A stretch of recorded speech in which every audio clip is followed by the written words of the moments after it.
Welcome, everyone, to our last session of the day. I hope you've been enjoying everything as much as I have. We have Marlene Gebauer and Greg Lambert here of the Geek and Review podcast to share their insights, which are always so helpful.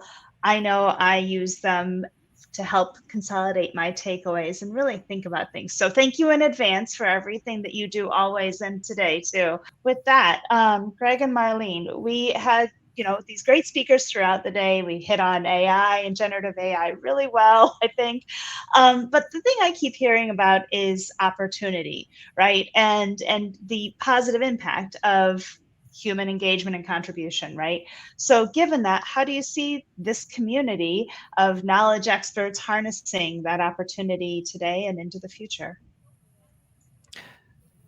You want to take that one, Marlene? That's the No, easy one. no, you can go first on that one. Sorry. Okay.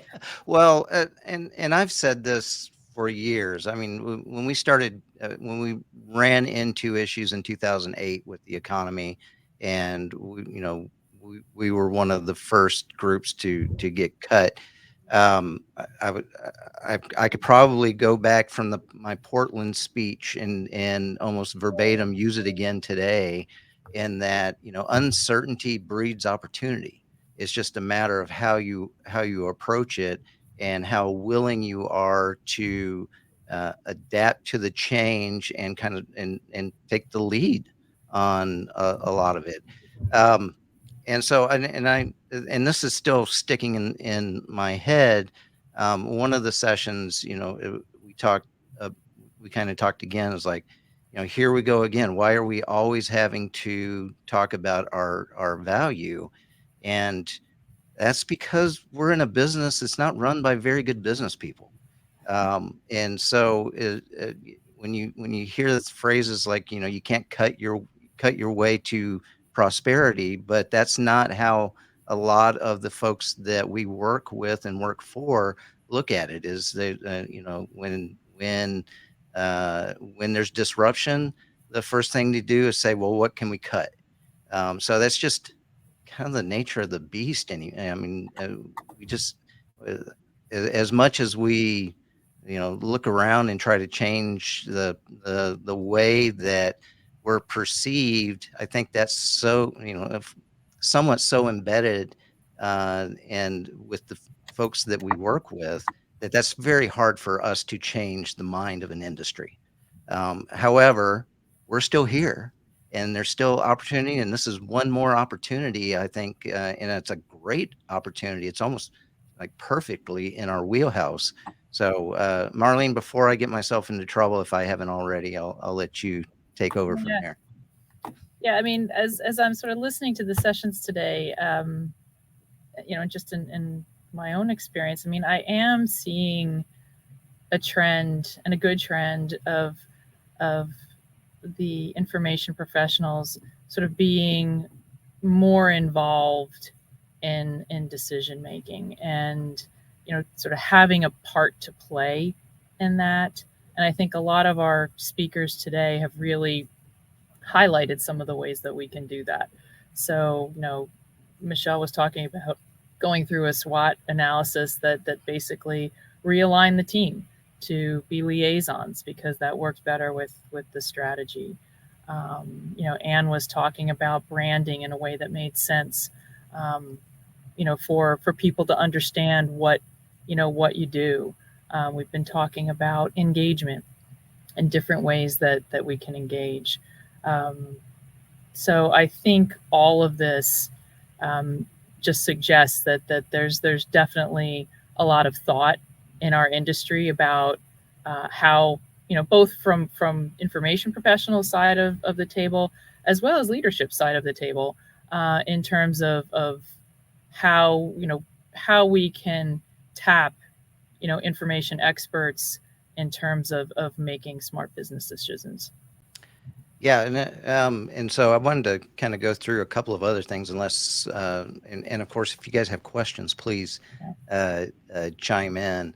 And so we talked. Well, first of all, congratulations and thanks to Harbor for, I think they had another $7,500 that they've raised to donate to the George Street Minority Scholarship for Terrific. AALL. So, I think like over 3 years, it's been like $20,000. So yeah, that's $20,000. So, and it's been there's a lot of information that we've digested today. And it all started back with Nita's opening talk, which I liked the concept of the individual pieces are bigger than the sum of its parts, so the 1 + 1 equals 3.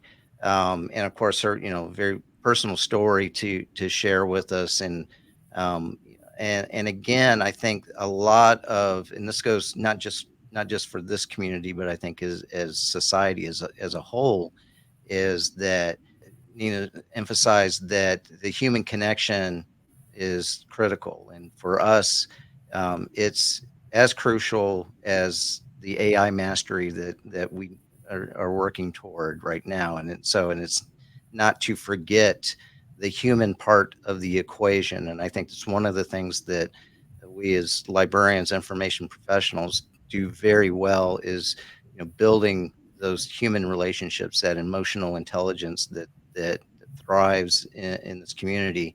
And I thought Nita did a great job of stressing, that the technology is great, but we can't forget the humanity that's involved as well. Yeah, I mean, AI brings efficiency, but human creativity and empathy really remain critical. So, rather than seeing technology as threatening, I like Nita's position that she advocated, recognizing the opportunity for symbiosis, and developing human capacity, alongside new tech, and then being able to do that allows us to focus on the more fulfilling, the higher value work. And again, sort of the 1 + 1 = 3, combine the whole is greater than the individual parts. I also liked her focus on on staying positive and supporting each other. That's intentional work. That's not just something that happens. And we're service oriented professionals, and we often, almost always, put others first. And so we have to take the time to step back and remember, we need to, in order for us to be at our best and sustain excellence, we have to have an opportunity to step back and recharge. Yeah. And I think we hear a lot of the phrase that, we've said it a lot on the podcast, was, the AI will not replace the lawyers, but the lawyers that use AI will replace lawyers who don't. And so, Yeah. yeah. And so the key is technology and humanity can amplify each other's strengths. And in fact, I think, was it last week, we had a couple of guys that talked about, a human plus a machine, using the study of a human on a bicycle is the most efficient animal on Earth, whereas before it was the condor. And so being able to implement the humanity and the machine, the technology, in the correct way, really can unlock a lot of new potentials. And I think it's I think, gosh, what an exciting time to Right. be to be in this industry. Speaking about exciting times, it's like I want to focus on the survey a little bit, the Stop Start survey. And I mean, I don't know. I was really surprised that so many firms are waiting on generative AI, given what we're hearing in the press. And yes, I believe caution absolutely is wise, but firms really should be exploring like use cases and testing models to see what works best for their use cases, starting to update their policies, and talking to clients about this, since integration is really happening rapidly, and change in the products are happening rapidly. I'm not saying, you have to dive into the deep end, since we really don't know how to swim in there yet, but Right. definitely be dipping a toe. And, I really think there's an opportunity for professionals here to be thought leaders contributing to the process. Yeah, and I think Mr. Schwartz in New York may have contributed greatly to the slowdown. But if it wasn't him, it would have been somebody else. True. We are in an industry of issue spotters and risk control. That being said, and I think almost panel after panel, you heard about just the genuine excitement that the firms have. So I think there's only so long that you can, dam up the the wave that is about to hit. But yeah, you're right. People The are into more it. you're I mean, prepared, they are. yeah, the more prepared you are, the better you are going to be to react when it comes time. Well, you What is won't it? even be reacting. You What is it? Luck favors the prepared. Yeah, I heard something this morning. It was like the more I practice, the luckier I am. So Exactly. I think that's true. So, and we've seen a lot, and yeah, it says that nobody's really kind of pushing the button, but everyone's. I mean, I think all but like 7% of the firms are at least investigating, and as the survey was showing, the riches go to the brave, and the brave in this situation was co-counsel for Mhm. coming out early and swinging hard. And so I think they had like 67% of the new. I think that was the number. But again, I think a lot of that was being first to market, being a great company. Uh, that anyone that's worked with Pablo and Jake and everyone there Wonderful. understands that. But they're first, not last. And I think it's it's a good step. So. Yeah, and I wanted to just also just highlight the key themes again, for everybody. So the key themes are sort of slower AI adoption pending validation, focus on research use cases, the rise of new AI tools, the continued shift from print to digital, and the growing importance of analytics. The survey highlights the transformative potential of AI and the opportunity for firms to really thoughtfully explore applications. And as I said before, I mean, this is a real wide open playing field for information professionals that can help guide adoption by developing expertise. Yeah, and I don't think we get to dive deep into the stop side of the survey, but I think there were some traditional players on the stop side, such as moving digital from print, eliminating some of the niche, redundant products and legacy platforms, moving onto consolidation, and then of course this is going. In fact, I would say probably in 3 years when we're talking about this, we'll laugh at how much we talked about how AI was going to be a separate thing, a distinct thing, and it's probably just going to be so embedded into everything that we use that we won't even realize it's there anymore. Greg, I think that might be a nice segue for one of the questions that popped up in the Q&A here. So it's, what changes in the business of law are you seeing that we should be paying attention to? AI, obviously, but what else? What are the others? I will say the workflow and new skill sets that are coming on board, and sort of how those are going to be folded into what we have existing. You have sort of new titles, new teams, new people coming on board that are going to be contributing to the business end of things. And I think information professionals sort of have to be aware of what those are and how they can in fact work together with them. The other thing I will say is still after COVID, I think the the sort of the hybrid work model, I think is something that we're going to be feeling impacts for a long time. And I know some firms have gone back to, full time in the office, but there's other firms that are completely remote.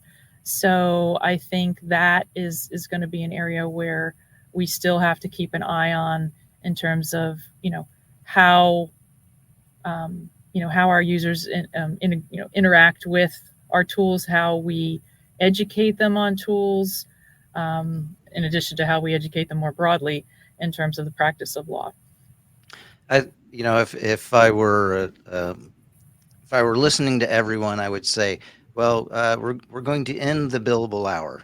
We're not going to end the billable hour. But Not one yet. of the things, and we've recently talked about this on the show, was the aging of this industry, and especially of the leadership in this industry. Within the next 10 years, there's going to be, and less than that, but within the next 10 years, there's going to be a major shift in the leadership of the legal industry. And not every firm is going to survive that transition. It's going to expose weakness. There's a lot of reluctance to do any type of succession planning. And I think that that's one of the things that if law firms don't shore up quickly, it could end up biting them if they think it's just going to magically happen on its own. Yeah, you prompted me also, like mergers. I think that's another area to kind of keep an eye on in terms of how that's going to impact the legal industry. I was wondering if you wanted to bring up Jennifer to talk a little bit more and dive in deep on sort of what she's experiencing in the AI tool space.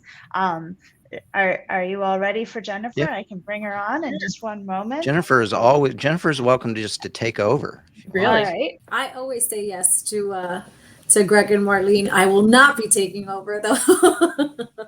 Jennifer, I know that you have been, neck deep in trialing, testing, getting attorneys, staff involved in trying out a lot of the new AI tools. So I guess I kind of have a two-part question for you. One is, are you seeing and feeling the excitement that I think the rest of us are feeling, that people are really seeing this as a game changer? And then two, are there any real practical tools that you're ready to pull the trigger on? I mean, you don't have to give obviously things, but is it ready for prime time, or are we just excited about the potential? Okay, so before I even answer any of your questions, the first thing I'll say is I apologize for not mentioning 3 Geeks in a Law Blog when we talked about the podcasts and the blogs that you should be paying attention to, because obviously you all have your finger on the pulse, and I mean that genuinely, not because I was following the chat.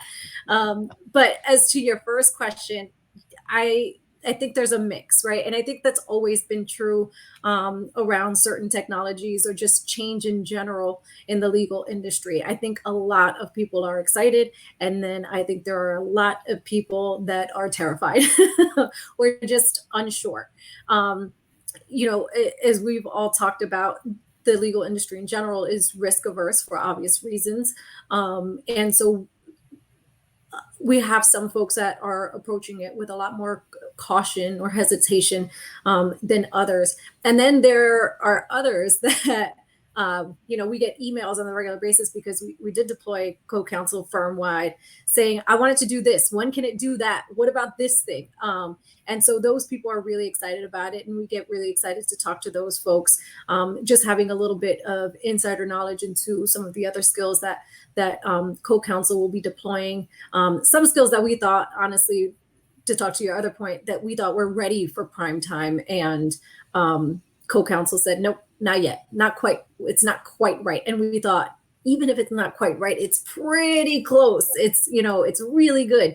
So I'm really excited about the potential the various use cases, the use cases that we hadn't even considered that our attorney said, can we try this? And it worked.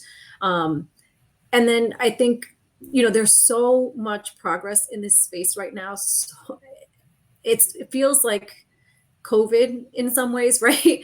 Information overload. The information is changing every day. You don't know what's going on, what's good, what's bad, etc.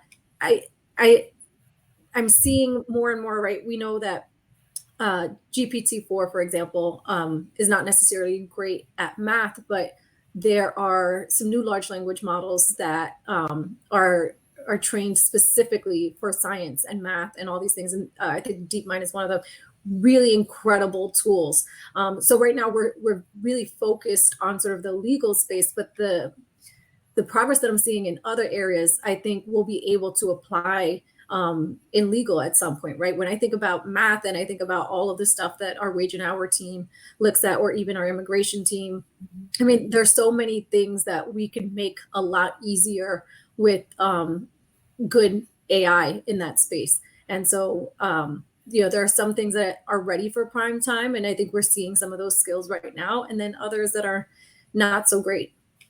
So I know you mentioned you had been like early adopters on this, and I'm wondering, because you're testing still, and I'm wondering sort of how long, this kind of goes back to one of the points I was making, how long has this taken? Because again, people are very excited about it, but it's a long process, and I'm curious how long it's taken. What steps do you still need to do? I mean, from a firm perspective, right, the firm just sort of saw our announcement leading up to the announcement, and then here you go, you all have access. But there is a lot happening in the background long before then. And for us, we were working with the co-counsel team for about 6 months before it went live. And they were working on it even longer than that, right? As Greg said, they're really great people to work with. And, we would get these very vague messages from Pablo, something is coming, I can't wait to tell you. And then the minute we all got individual NDAs, we thought, oh, this is going to be big. So, I mean, they were working on it, obviously, for a long time before we even got involved. But there's so many elements, I think, to rolling out any new technology, as I'm sure you all know. And so everyone thinks, if you build it, they will come. If you introduce it, they will come, But there's communication plan. There's all sorts of conversations that need to happen with firm leadership, an assessment of how it may impact your firm, your bottom line, what's the messaging around it, because it was something so new and revolutionary, policies around it. So we obviously developed our internal AI policy, the training plan, even though, I think sometimes we can get a little arrogant when we build certain things. It's so easy. We don't need training, but I don't ever believe that's the case. I think you should always offer training. And I think those sessions offer opportunities for insights into things that maybe you hadn't considered, some blind spots or potential use cases that you hadn't considered as well. So from that perspective, it feels like we're still working through the co-counsel deployment because we're constantly updating our communication as they introduce new skills. We're having training sessions. We're updating our materials on our intranet, updating the FAQs around it. I mean, it's a constant process. So Ed, I don't think it's one that will ever really be done, given how the technology is progressing. And Jennifer, you may want to hang around for this one. I just saw Eugene Giudice had a question, and I want you to hang around for this one. Okay. And he said, we've talked about how AI will change how legal research is done, but is anyone thinking about how AI will change how legal services will be consumed by clients? And so I want to split clients into two. I want to split clients into our traditional law firm clients, so large businesses typically, and then I also want to split clients into more middle-class individuals in the United States that may struggle to get access to justice. And so I want to take a stab at the first one, and I want to bring back a comment that Darth Vaughn from Ford Motor Company had mentioned back in May when we were talking to him, and that was you don't have to worry about the fact that it may only take you 1 hour to do something that took you 20 hours before. Don't worry, I have the work to fill that in. I have so much work that I would love for you to do, but we don't have the time, we don't have the money, we don't have the people. And if we can find a way to streamline that, I will fill your time. Don't concern yourself with that. And so I think that's one of the things that you hear a lot with you don't want to make your job more efficient because you bill by the hour, and why be efficient if that means you're going to go bankrupt. So Jennifer, any comments on the business side clients? Yeah, I mean, we think about this all the time, and as Gina pointed out in one of the surveys, our clients are constantly asking about these things. It feels like, I mean, our clients have also been asking for the death of the billable hour forever, and that hasn't happened. but when our clients request something, we pay attention. So even though the billable hour hasn't gone away, you will also notice in a lot of surveys that alternative fee arrangements, flat fee arrangements, discounts, et cetera, have increased drastically over the last 10 or 20 years. So in terms of AI and how it will impact how we deliver services, I mean, I think obviously it's going to streamline some things. It's going to allow us to respond to certain things much faster. I haven't really figured out how the client-facing side will fully play out, right? You think about AI assistants or digital assistants, whatever you want to call them, and how we could integrate those into our extranets, for example, and give our clients access to that, allow them to search across their documents that we have saved locally to gather insights about the work that we've done for them. I think there's so many potential use cases. We probably need to work through a lot of the data privacy issues, the licensing agreements. I mean, there are just a number of factors before we get to that point. But I do think we're going to see a shift there. How soon that will happen, I don't know, but I think it's something that we should all be thinking about already. So thank you, Eugene, for allowing us to even consider it right now. Yeah. Now I'm going to split to the access to justice issue, and I'm going to come in hard, and I'm going to come in negative. I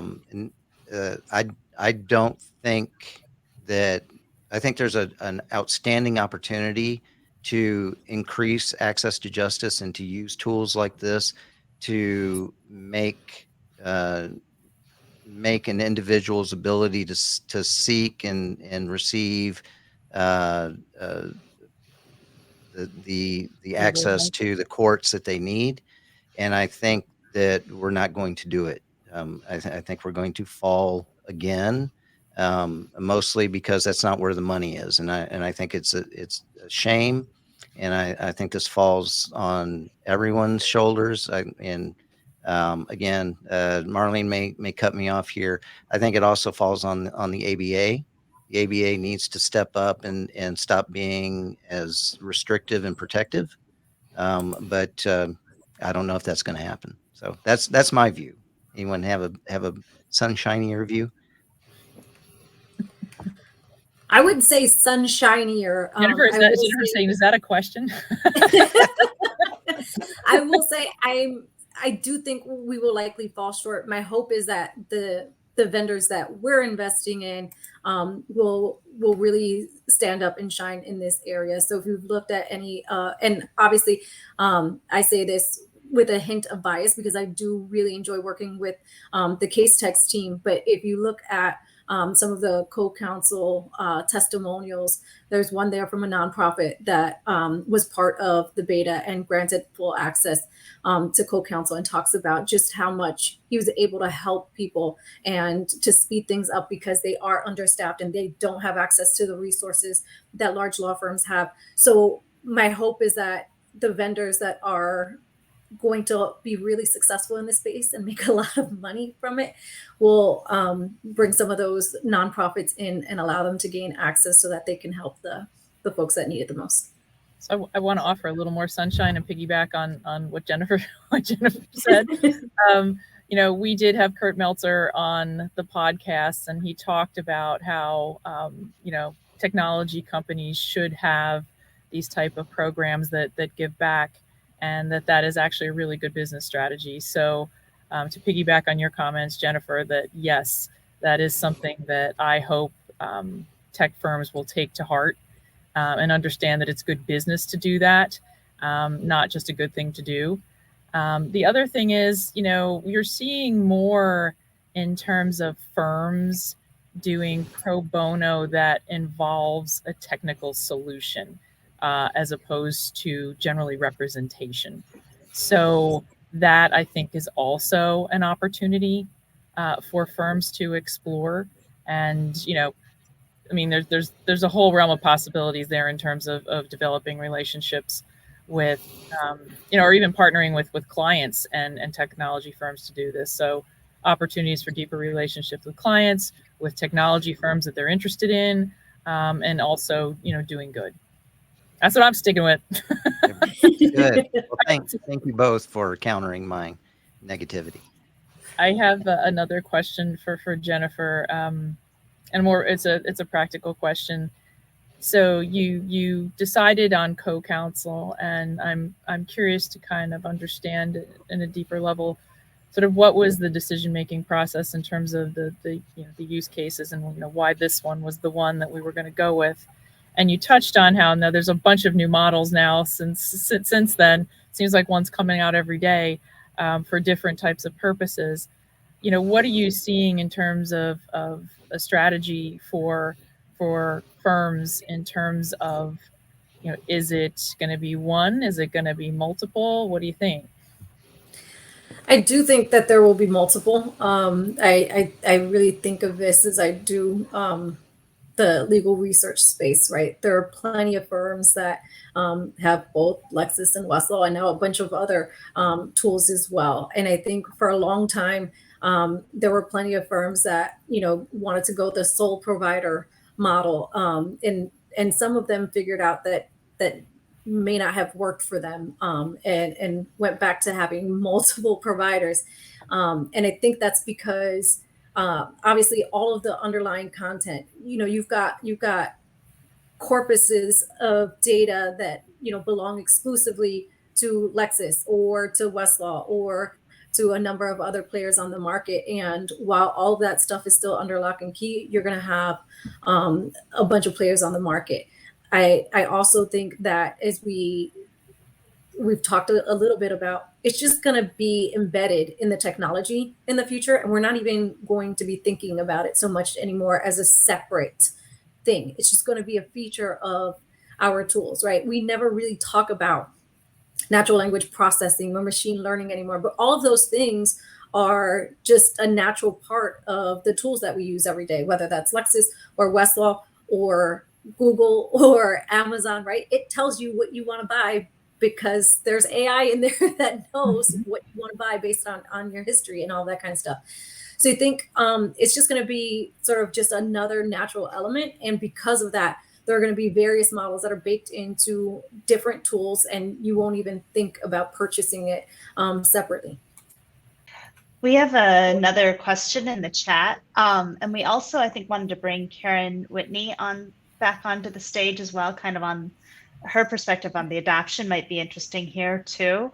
The question, I'll read the question and then I'll bring Karen up shortly after that. Have there been any studies into how much, if any, generative AI tools may displace law firms altogether? So as clients in-house adopt generative AI themselves. she said she's sat in on several in-house webinars on generative AI over the last few months and is wondering, like, I suppose, is there risk there? What is it? I'll bring Karen on too in a moment. And were they, were they actually saying that that was going to displace law firms? I just think from some, I just think from one of the programs about our demise is greatly over exaggerated. I think we had several bullet points that explained why that's not going to happen anytime soon. So go ahead, Jen. Yeah, I was just going to add, Marlene, that I only speak based on my limited knowledge set of my friends in legal ops and in-house. They can barely get budget for just a paralegal, let alone some of these tools. So until we see those prices come down, I don't necessarily see that happening. Obviously, you've got the Fords of the world like Darth, they're using co-counsel. And I think that will become, more the standard case as time goes by. But I don't see that right now. And in terms of just displacing law firms altogether, I think that is fairly far-fetched. There's so many things that, as we talk about, these things will present new opportunities. I can tell you, I mean, I know all of you are seeing, our firm included, right? All of the AI practice groups that have formed, and we are now, providing advice and counsel on how to proceed with these technologies. And there's a ton around data privacy and data governance, and we're doing work in that space as well. So I think where certain work will dry up, other work will present itself as a new opportunity. And I think in-house counsel still want outside counsel assistance with bet the company litigation. And I haven't seen any technology that can really answer those questions quite yet. Yeah, I agree with you, Jennifer. I think there's going to be some tweaking around the edges, that there will be some things that in-house counsels can do. Probably the bigger threat will come from ALSPs, the alternative legal service providers. If they can figure out how to streamline some of the things that law firms are still doing, that might go away. But I think you're right. I think that's going to open up opportunities for other things. So I've just seen time and time again, as the industry adjusts, the law firms adjust along with it. I so agree with Jennifer for anything that might go away. I think there's just more opportunities to be had. And I don't know if people saw John Grant's comment in the chat about, like, if you're doing work that can easily be replaced by an AI, you might want to reevaluate the value of the work you're sending to outside counsel, which I appreciate. We talked a lot at PLLIP at the conferences here about, these AI tools being a first draft of something. And I think right now, like, the value we're bringing is understanding where it falls short. And, if we shouldn't be reading 300 briefs or 300 complaints to figure something out, we need something else to do that, give us some framework, and then we can be giving our clients the more higher value work. And to the point earlier about, like, I think our clients will always have more work to fill that in. And I don't think any of us want to just be doing task-oriented work. I think the more we can, outsource that task to AI and provide that higher value work, I think that's what we got into our respective fields to do. So, you hear that a lot, Karen, with that the AI will allow us to get away from some of the menial task and into the higher value work. I found that if there's a vacuum, we will fill it with something.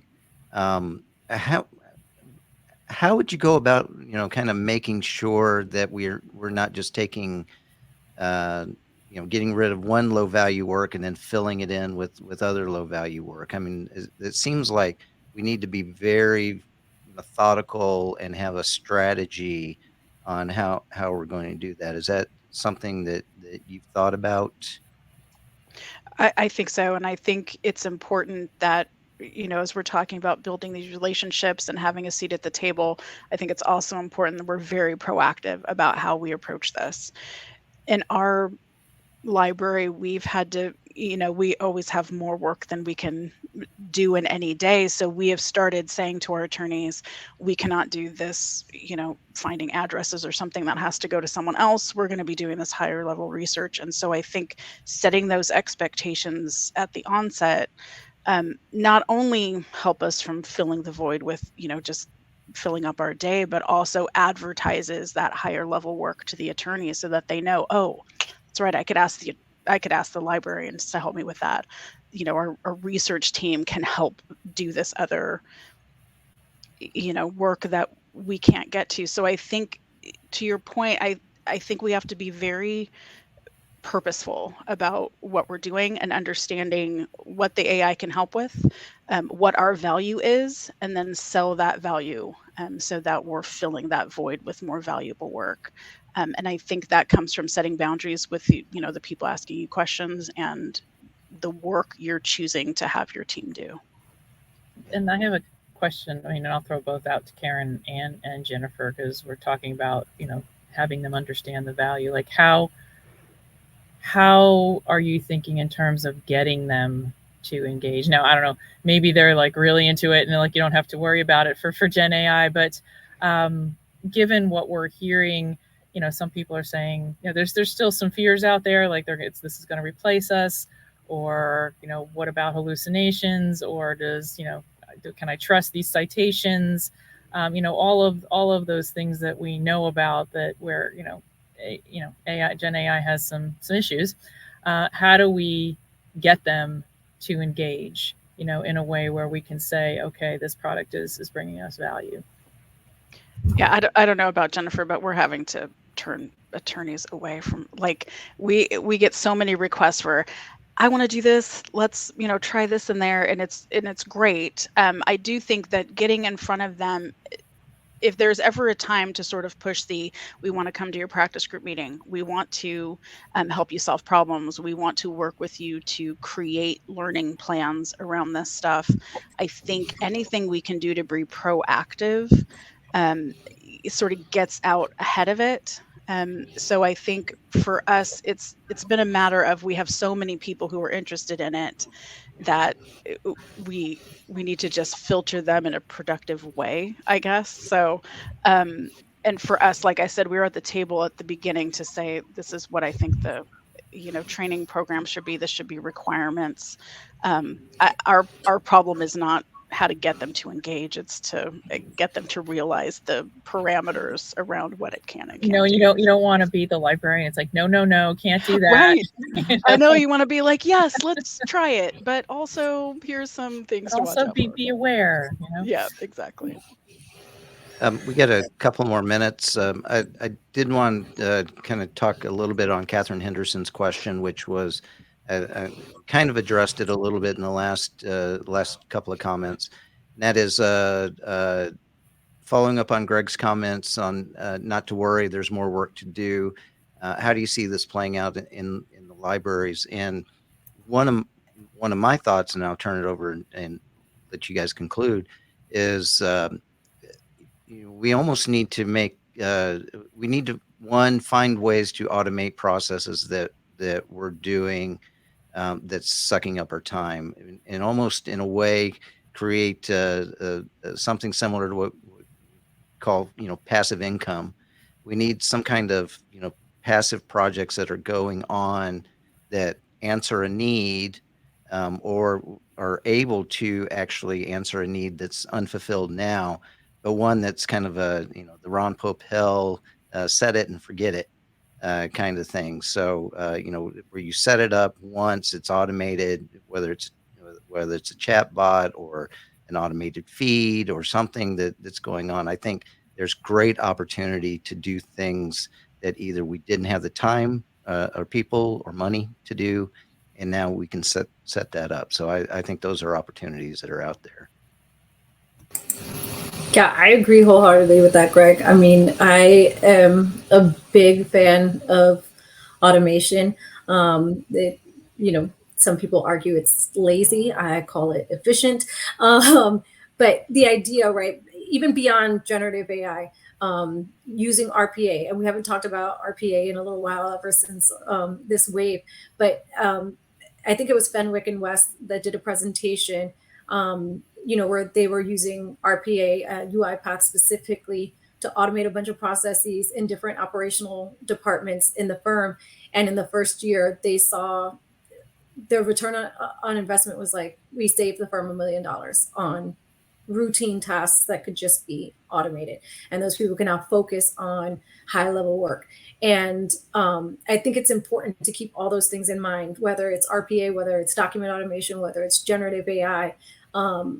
As we've mentioned before, and the comment in the chat went, if your work can be automated, then you need to rethink what you're doing, because if it can be automated, in all likelihood, someone above you will figure out that it can be automated, and then you'll have to figure out what else you're doing and to prove your value. And so I think it's really important that we tackle those things so that we can continue to do other sort of work. And I know everyone's like, well, what is that work? It will depend on your skill set, on your firm, on your firm's needs, on your client's needs. But hopefully automating those things will give you an opportunity to evaluate what those other opportunities are.